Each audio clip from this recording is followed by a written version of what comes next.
আউযুবিল্লাহি মিনাশ শাইতানির রাজিম। বিসমিল্লাহির রহমানির রহিম। প্রিয় শিক্ষার্থী, আসসালামু আলাইকুম। পরিসংখ্যানের আজকের আমাদের যে ক্লাস, সেই ক্লাস হচ্ছে কতে কোন প্রশ্নগুলো আসে। আমরা আগেই বলেছি যে পরিসংখ্যানে তোমাদের এক সেট লিখতে হবে, দুই সেট থাকবে, এক সেট লেখা লাগবে। এই এক সেটে অর্থাৎ কতে থাকবে 2 মার্ক, খতে 4 আর গতে 4, অর্থাৎ 10 মার্ক। এই 10 মার্কের জন্য আমরা এর আগের ক্লাসগুলোতে আমি দেখিয়েছি যে কিভাবে মধ্য, প্রচুরক, গড়, আয়তলে, অজীবরেখা, বহুভুজ আমার অ্যান্সার করতে হয়, সেগুলো আমি দেখাই দিয়েছি। এবং ওখান থেকে তোমরা যদি ওই ক্লাসগুলো করো তাহলে অবশ্যই 4 এ 4 এবং খতে 4 এবং গতে 4 তোমরা পেতে পারো। তবে কতে কোন প্রশ্নগুলো আসে এবং কোন প্রশ্নগুলো করলে তুমি সহজেই সেখান থেকে অ্যান্সার করতে পারবে, আর কোন এইগুলোই তুমি যদি এই কয়টা ক, যে মাত্র কয়টা 8টা, এই ক যদি এই কয়টাই শেখো তাহলে তুমি কর অ্যান্সার সহজেই অর্থাৎ দিয়ে 2 পাবা। তাছাড়া তোমরা যদি আহ টিকের ক্ষেত্রে যে কোন প্রশ্নগুলো আসে, কতেও যে প্রশ্ন আসে হুবহু একই প্রশ্ন আসে টিকের ক্ষেত্রে, তাহলে এই ক গুলো যদি আমি পারি তাহলে অবশ্যই আমি কি করতে পারবো, আমার টিকের অ্যান্সারটা হয়ে যাবে। সেখানে দেখা যাচ্ছে যে টিক কয়টা থাকে, টিক থাকে 2টা, সর্বনিম্ন যেটা 2টা থাকে, অনেক সময় 3টাও দেয়, তবে 2টা টিক থাকবেই। তাহলে আমার পরিসংখ্যান যদি শিখতে পারি তাহলে অবশ্যই আমি কি করতে পারবো, এখান থেকে 12 মার্ক। তো কতে কোন প্রশ্নগুলো আসে সেই প্রশ্নগুলো আমি একে একে সলভ করে দেখাই দেবো, তোমরা দেখবা যে কিভাবে অ্যান্সার করা হয় কর অ্যান্সার গুলো। কর 1 নম্বরে বলেছে প্রচুরক শ্রেণীর মধ্যমান বা মধ্যবিন্দু নির্ণয় করো।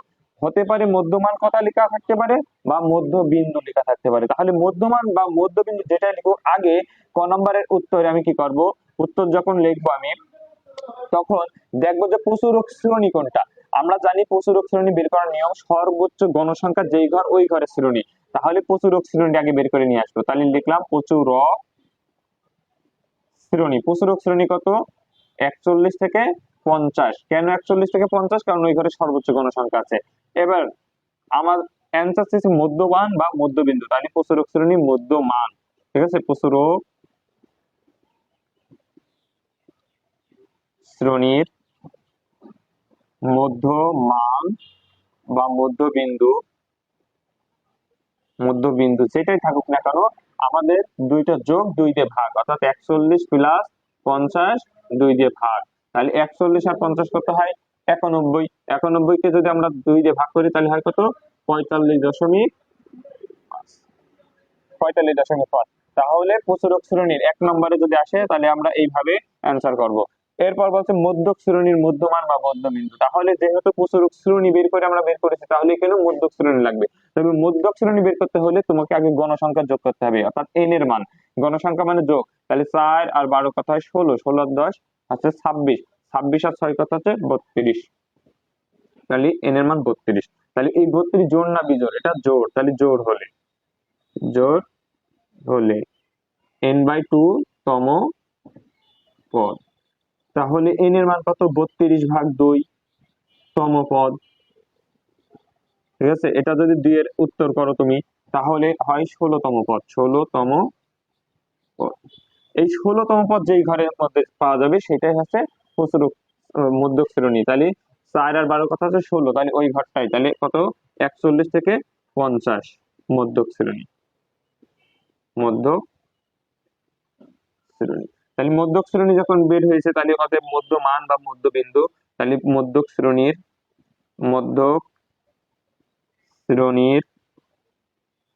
মধ্যমান বা মধ্যবিন্দু যে কোনো একটা থাকবে, তবে আমি মধ্যমান বা মধ্যবিন্দু যাই দিক আমরা কি করব, তাহলে একইভাবে 41 প্লাস 50/2। তাহলে এটাও কত হয়, এটাও আমাদের ভাগ করলে আমাদের হয় 45.5।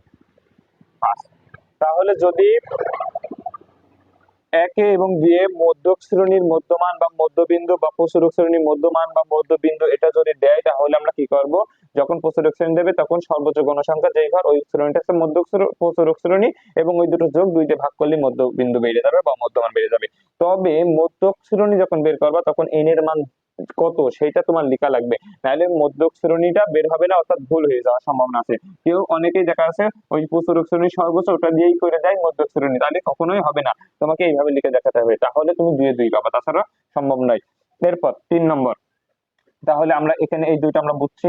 এখন 3 নম্বর আমাদের যে প্রশ্ন, 3 নম্বরে আমাদের আছে, 3 নম্বর বলছে 3, 5, 7, 10, 1 এর প্রচুরক কত।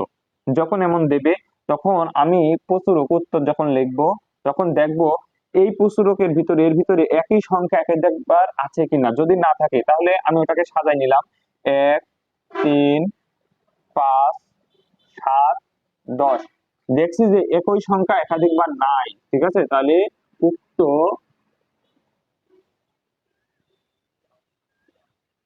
মানের মধ্যে, উক্ত মানের মধ্যে একই সংখ্যা, একই সংখ্যা একাধিক বার নাই, অতএব প্রচুরক নাই। তাহলে কি হলো, যদি একই সংখ্যা একাধিকবার থাকে তাহলে প্রচুরক আছে, আর যদি না থাকে তাহলে নাই। তাহলে কি করলাম যে 1, 3, 5, 7 সব ভিন্ন ভিন্ন সংখ্যা, অর্থাৎ একই সংখ্যা নেই বলে প্রচুরক নেই। তাহলে 3 গেল। 4এর উত্তর বলছে 3, 5, 7, 10 এর প্রচুরক কত। তাহলে এখানে দেখতে পাচ্ছি যে 3, 5, 6, 10, আবারও 10। তাহলে এইটাই কি রয়েছে, এটাই দেখতে পাচ্ছি যে একই সংখ্যা কি রয়েছে, একাধিকবার যে সংখ্যাটা রয়েছে সেটা হচ্ছে 10 একাধিকবার। একই সংখ্যা, একই সংখ্যা 10 একাধিকবার আছে,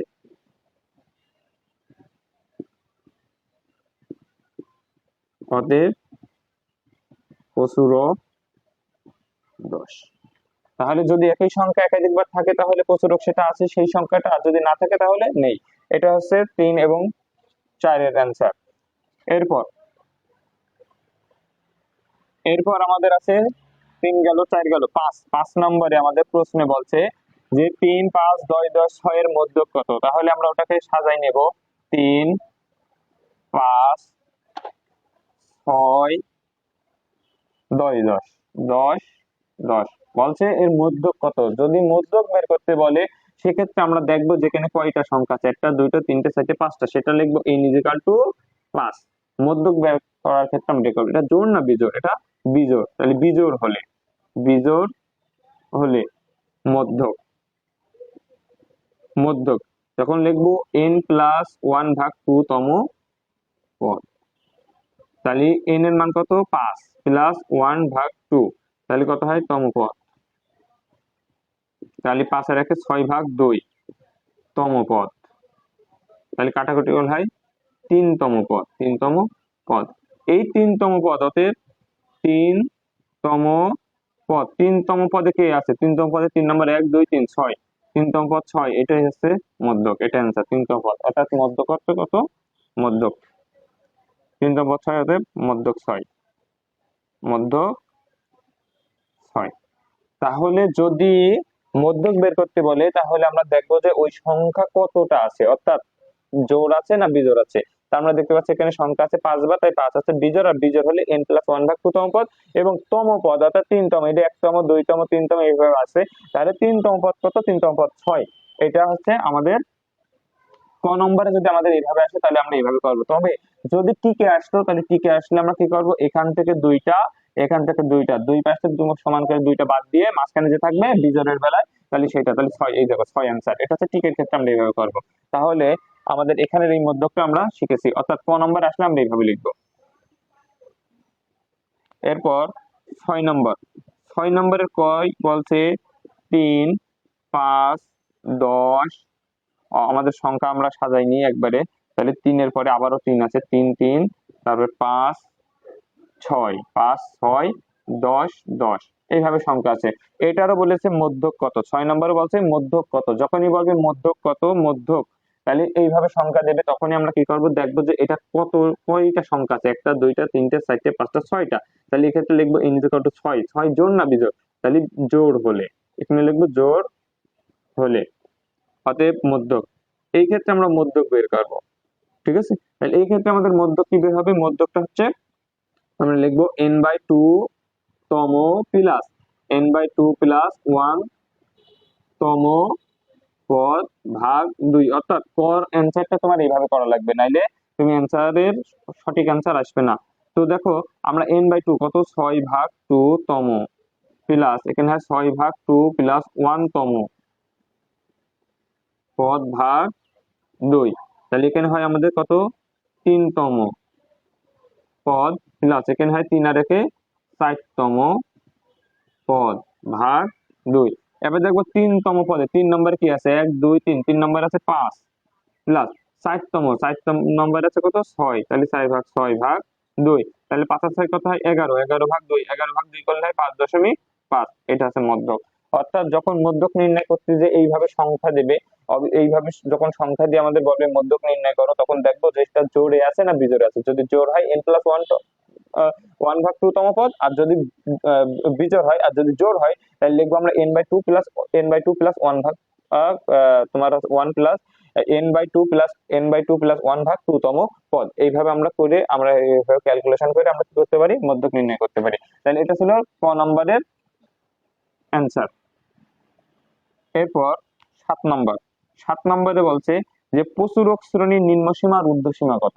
প্রচুরক শ্রেণীর নিম্নসীমা বা ঊর্ধ্বসীমা, তাহলে প্রচুরক শ্রেণী যখনই দেবে এইভাবে শ্রেণী দেওয়া থাকবে, তাহলে এখান থেকে আমরা আগে প্রচুরক শ্রেণীটা বের করে নিয়ে আসবো। প্রচুরক শ্রেণী, তাহলে প্রচুরক শ্রেণী কোনটা আগে আমরা জানি, সর্বোচ্চ গণসংখ্যা যেই ঘর ওই ঘরে প্রচুরক শ্রেণী, তাহলে 41 থেকে 50 এটা হচ্ছে প্রচুরক শ্রেণী। তাহলে 41 থেকে 50-এ আমরা যখন প্রচুরক শ্রেণী ঊর্ধ্বসীমা নিম্নসীমা, ঠিক আছে, তাহলে নিম্ন সীমা যেটা থাকবে নিম্ন আর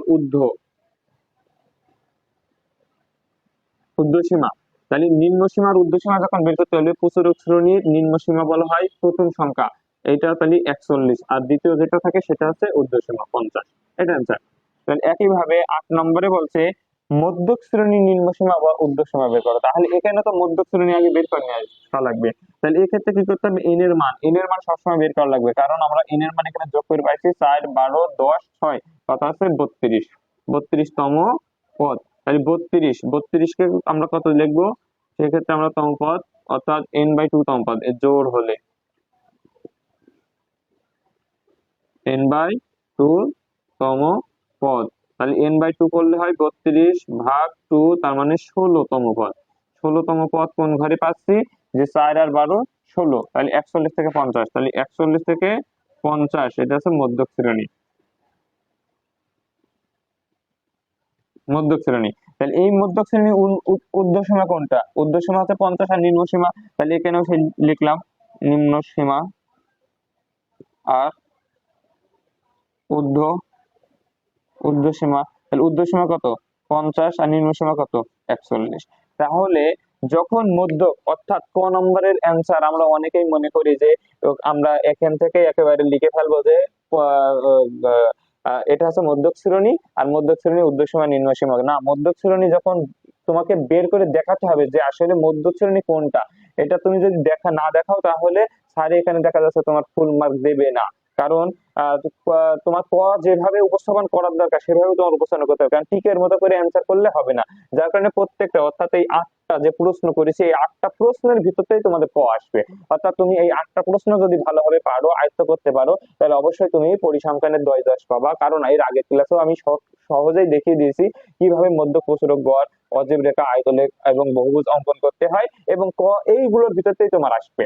এবং টিকও এই ভিতরতে আসে, বেশিরভাগই এই ভিতরতে আসে। তবে আরো যদি টিক কয়েকটা সলভ করতে চাই আমি করাই দেব, যেইগুলো করতে পারলে তোমরা কি করবা, টিক প্লাস তোমাদের পথে পরিসংখ্যানে যে 10 তুমি সহজেই এখান থেকে 10 করতে পারবা।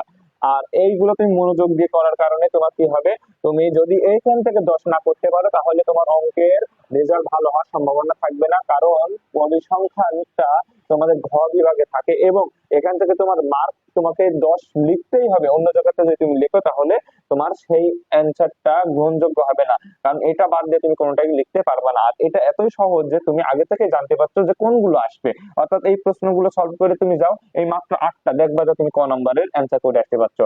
এইভাবে যদি প্রিয় শিক্ষার্থী তোমরা এই ক্লাসগুলো করো তাহলে অবশ্যই তোমরা অঙ্কে ভালো রেজাল্ট করতে পারবে। পরবর্তী ক্লাস আমাদের থাকবে ত্রিকোণমিতি, অর্থাৎ ত্রিকোণমিতি ক্লাসে আমি তোমাদের কি জন্য ত্রিকোণমিতি ক্লাস করাবো, কারণ ত্রিকোণমিতি থেকে তোমাদের 2 সেট প্রশ্ন থাকার সম্ভাবনা সবচেয়ে বেশি। কারণ ত্রিকোণমিতিতে এবং পরিমিতির থেকে 3 সেট প্রশ্ন আসবে, যার ভিতরে 2 সেট তোমার লেখা লাগবে। অনেক সময় দেখা যায় ত্রিকোণমিতি থেকে 2 সেট আসে, অর্থাৎ 2টা অধ্যায় করলে তুমি কি করবা, সেখান থেকে 20 মার্কের অ্যান্সার করতে পারবা। তাই আমি পরবর্তী ক্লাসে তোমাদের ত্রিকোণমিতি দেখাবো। পরবর্তী ক্লাস দেখার জন্য অবশ্যই চ্যানেলটাকে তোমরা সাবস্ক্রাইব করবা। প্রিয় শিক্ষার্থী, সবাইকে ধন্যবাদ। আসসালামু আলাইকুম।